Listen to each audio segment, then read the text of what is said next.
À l'aube de la création, avant que le monde ne soit formé, existait un être céleste réputé pour sa beauté incomparable et sa lumière rayonnante. Il s'agissait de Lucifer, un ange dont l'éclat et la sagesse le distinguaient des armées célestes. Sa présence était semblable à celle d'une étoile scintillante et il occupait une position d'une importance immense dans les royaumes célestes. Cependant, une profonde transformation se produisit, marquant un changement radical dans son destin. Lucifer, autrefois chéri et exalté, connut une chute cataclysmique de la grâce. Ce n'était pas seulement une descente au sens physique du terme, mais une profonde altération de son essence même. D'un lieu d'honneur et de splendeur divine, il fut jeté dans une réalité radicalement différente de son ancien état d'exaltation. Sa chute représentait non seulement une séparation de sa demeure céleste, mais aussi une rupture complète avec la gloire divine de Dieu. Le récit de la chute de Lucifer, ainsi que d'un tiers des anges qui l'ont suivi, et sa transformation ultérieure en Satan, est détaillé dans les textes bibliques d'Isaïe, d'Ézéchiel et de l'Apocalypse. Dans cette vidéo, nous allons nous plonger dans les 3 raisons principales qui ont conduit cet archange autrefois grand à devenir le souverain des ténèbres et le prince de ce monde. De plus, nous explorerons comment ces mêmes facteurs pourraient influencer votre vie aujourd'hui, vous aidant à reconnaître et à résister à toute tentation subtile qui pourrait vous éloigner de Dieu. Avant de plonger dans le vif du sujet, je vous encourage à vous abonner à ma chaîne. Cliquez simplement sur le bouton s'abonner sous la vidéo et activez la cloche de notification pour vous assurer de recevoir des mises à jour sur tout notre futur contenu directement sur votre appareil mobile. Explorons les raisons de la chute dramatique de Lucifer du ciel. La cause principale était l'orgueil. Lucifer, autrefois un ange vénéré, désirait que l'univers entier tourne autour de lui. Son ambition ne se limitait pas à occuper un rôle prestigieux dans le royaume de Dieu, il cherchait à usurper le trône même de Dieu.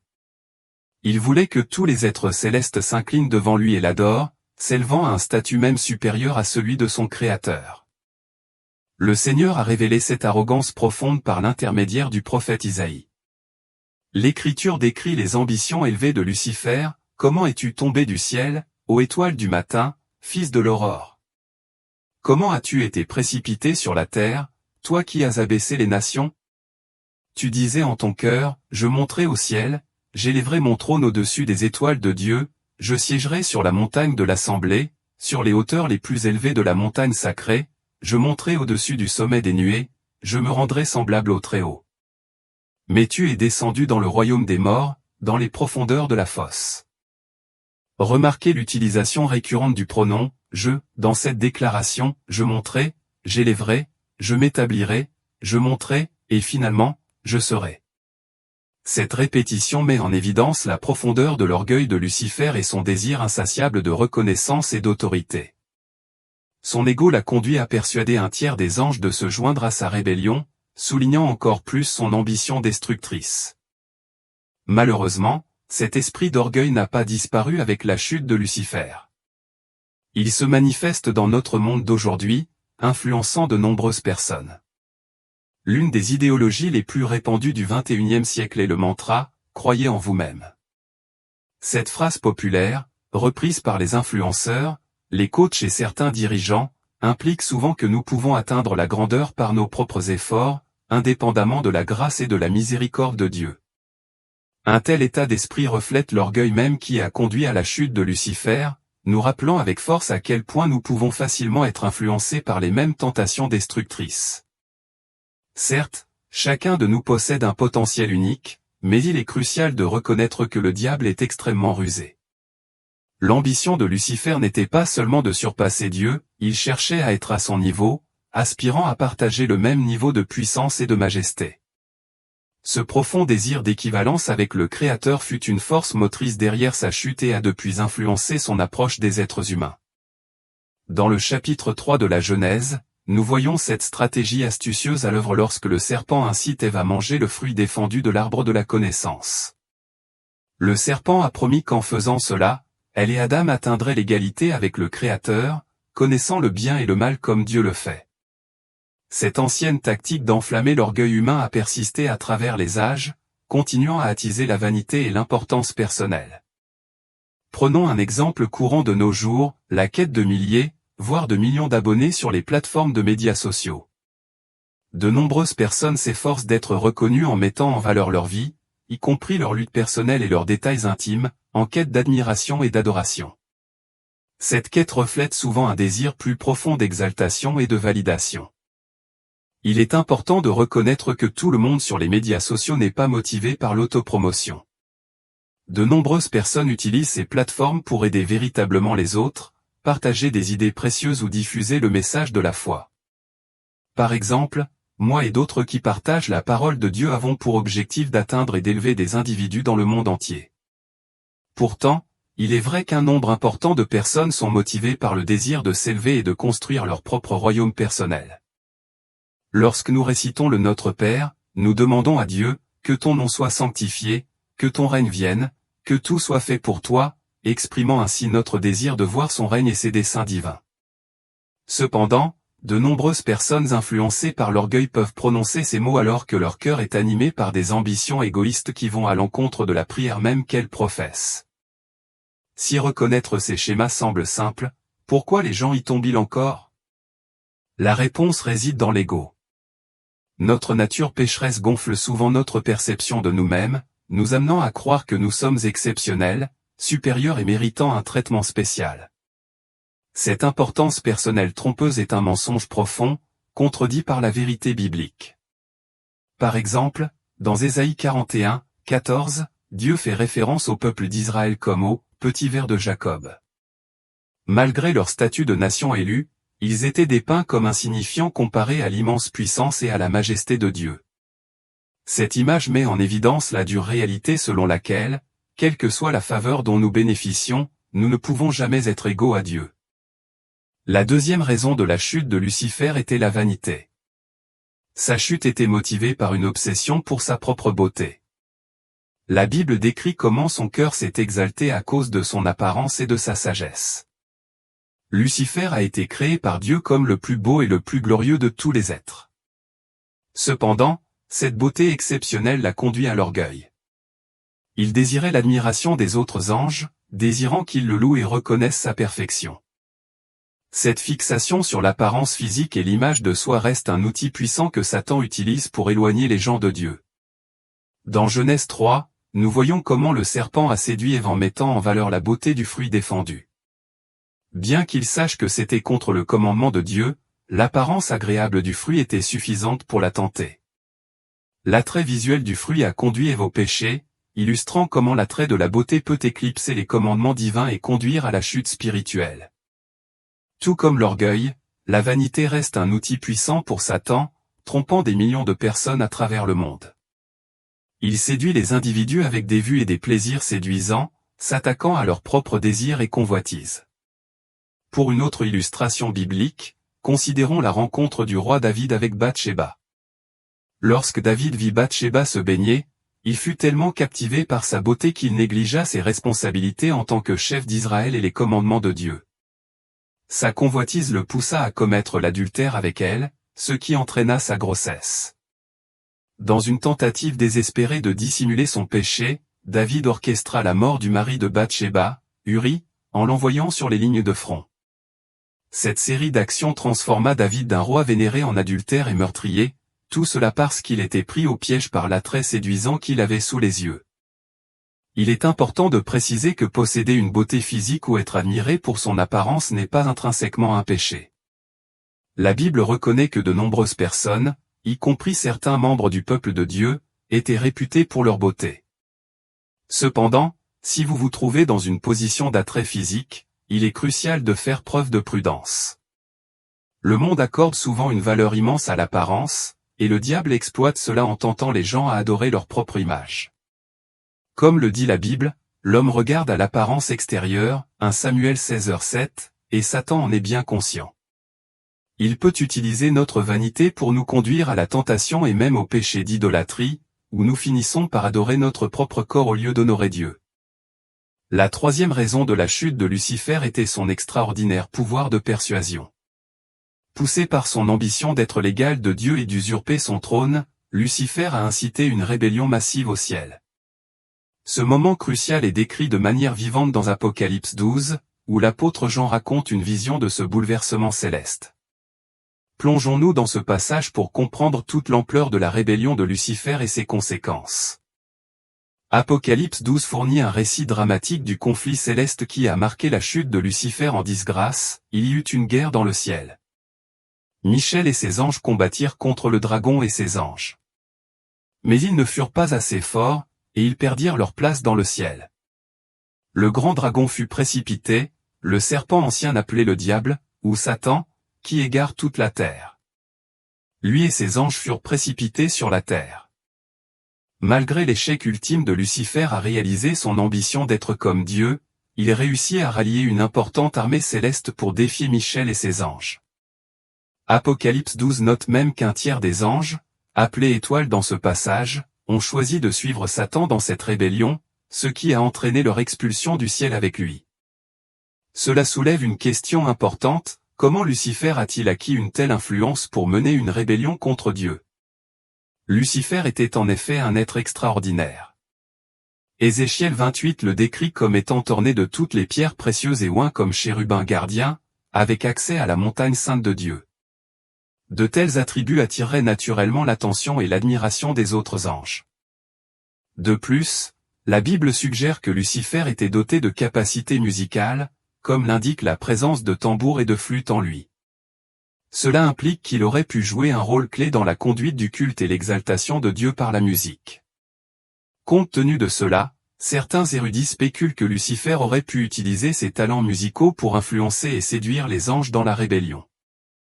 Bien que la Bible ne confirme pas explicitement cette théorie, il est remarquable que Satan continue d'utiliser la musique comme un outil d'influence sur Terre, démontrant le rôle puissant que la musique peut jouer pour façonner les perceptions et égarer les gens.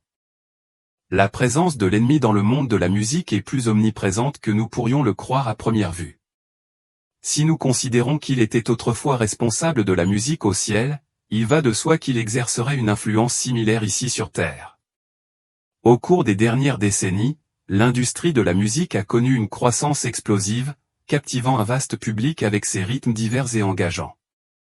Malheureusement, cette expansion a également fourni au diable davantage d'occasions de diffuser des messages qui contredisent notre foi. De nombreuses chansons contemporaines promeuvent des modes de vie et des valeurs qui sont contraires aux principes chrétiens, tels que la promiscuité, la toxicomanie et la violence. De plus, certaines paroles encouragent des comportements comme l'infidélité, le matérialisme et la vengeance. De plus, certains artistes et chansons glorifient activement le diable. Par exemple, le morceau « Sympathy for the Devil » des Rolling Stones en est un exemple notable. De nombreux autres musiciens et groupes incorporent des symboles et des rituels sataniques dans leurs performances. Le groupe de métal Slayer est tristement célèbre pour ses paroles centrées sur des thèmes tels que la mort, les sentiments antichrétiens et les pratiques occultes. Ce phénomène ne se limite pas aux scènes musicales internationales, de nombreux artistes brésiliens rendent également leurs affiliations sombres évidentes à travers leurs concerts et leurs clips vidéo. Il est crucial de reconnaître que ce problème s'étend au-delà de la musique profane, même le genre gospel n'est pas à l'abri de l'influence satanique.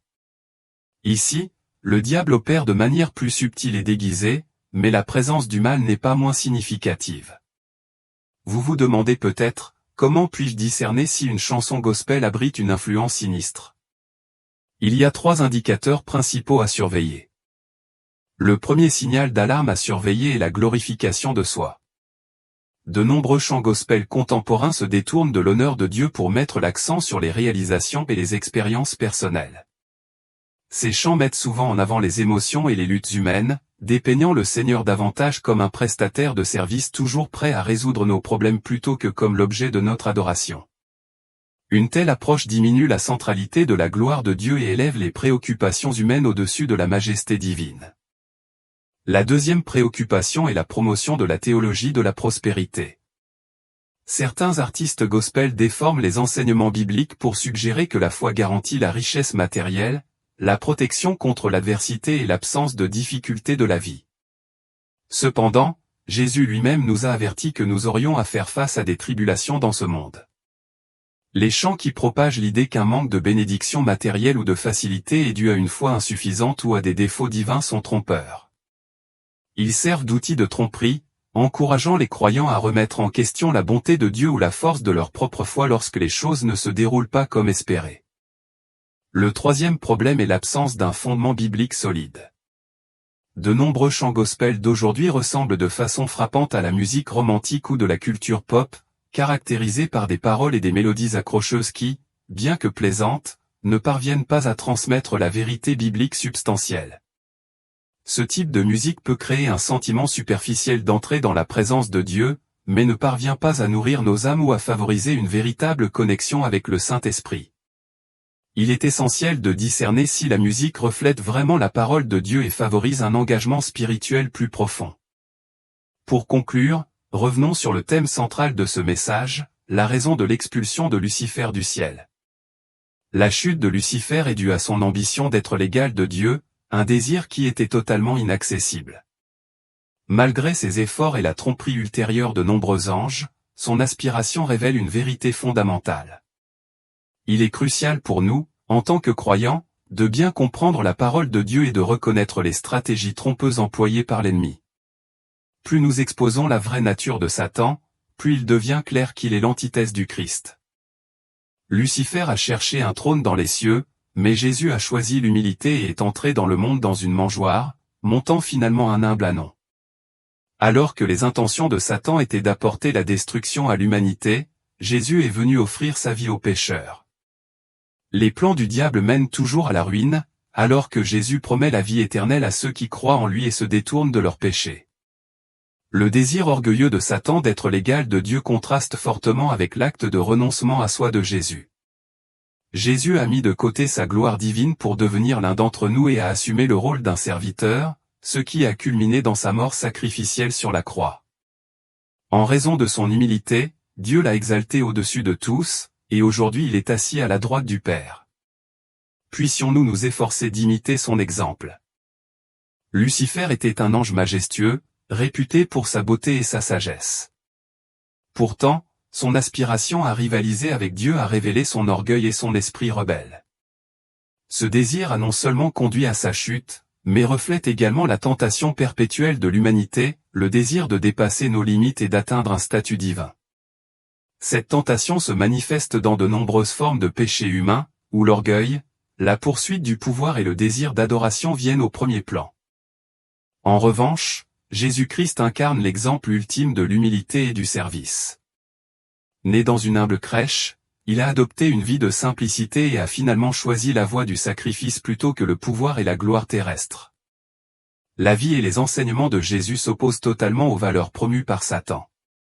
Plutôt que de rechercher l'exaltation personnelle, Jésus souligne l'importance du service, de l'amour des autres et de l'abandon à Dieu. Cette dichotomie souligne pourquoi il est crucial de comprendre la parole de Dieu, elle nous permet de discerner entre ces deux forces opposées.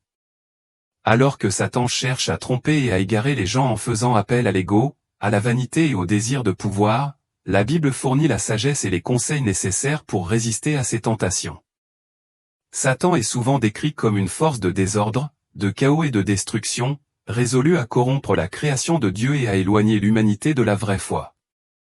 Ses efforts visent à saper l'ordre divin et à perturber le chemin vers la justice.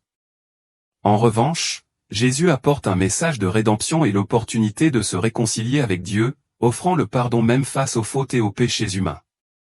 L'histoire de la chute de Lucifer sert de puissant rappel aux chrétiens des dangers de l'orgueil et de la rébellion contre Dieu. Simultanément, la vie et les enseignements de Jésus offrent un chemin vers une vie marquée par l'humilité, l'amour et le service des valeurs fondamentales au cœur de la foi chrétienne. En se plongeant dans ces récits et en adoptant leurs enseignements, les croyants s'efforcent d'aligner leur vie sur les principes divins, en résistant aux tactiques trompeuses de Satan et en imitant l'exemple donné par Jésus-Christ. Cette compréhension des vérités spirituelles et leur application pratique sont essentielles au cheminement chrétien et à la quête du salut. Nous avons atteint la fin de notre vidéo et j'espère que vous l'avez trouvée instructive et intéressante. Si vous l'avez appréciée, pensez à vous abonner et à laisser un commentaire. Ne manquez pas nos autres vidéos explorant la riche histoire de la Bible. J'ai inclus 2 recommandations à l'écran pour que vous puissiez les consulter. Que Dieu vous bénisse et j'ai hâte de vous voir dans la prochaine vidéo.